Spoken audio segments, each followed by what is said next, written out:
So much of modern Christianity today resembles a cult. Now, before you clutch your pearls or before you take up your stones, let me explain. Jesus came to set people free, particularly from religious oppression in his day. But what do we have now? Chains of dogma, systems built around interpretations, denominations, all claiming to have a monopoly on the real Jesus. But here is the truth. The people quick enough to hand out judgment, the people who are eager to take up stones, are the same people who would have crucified Jesus. It wasn't the harlots, it wasn't the drunkards, it wasn't the publicans. It was the religious who claimed to know God and claimed to speak for God, who crucified God. I was raised Mormon. I love my upbringing. I love the structure. And I love the people, but we worship men in suits, middle management that stands between us and God. We worship buildings and call it holiness. And mainstream Christians, too many worship a book that Jesus incidentally never once mentioned in his mortal ministry.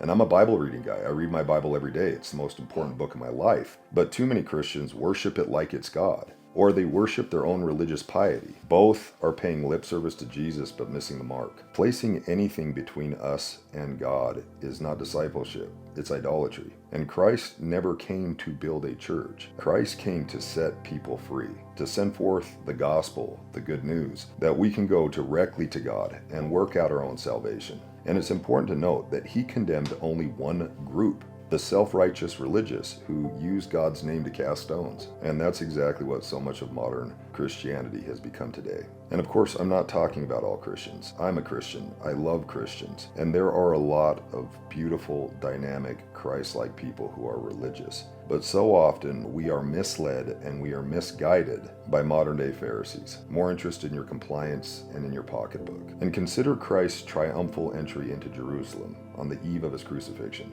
The people saw him coming. They recognized him as the truth. They laid down their coats. They laid down palms for him to ride over, and they cried out in their celebration, "Thou Son of David." And Christ rode right into the epicenter of the hypocrisy and pride of his enemies, the religious. And he overturned tables and he taught the truth. And the most tragic irony ever recorded is that those same people who cried out, "Thou Son of David," a few short days later were crying out, "Crucify him." So what happened? The sad reality is that most people will crucify the truth every day of the week to fit in. So maybe it's time we stop creating division amongst ourselves, stop worshiping institutions or dogmas, and start following the man himself, the way, the truth, the life, not the cult. Because what we choose to worship and how we choose to love our neighbor today determines everything. And if Jesus showed up today and he didn't look like our preachers and he didn't sound like our preachers, would we really recognize him? Or would we join the mob crying out, "Crucify him"?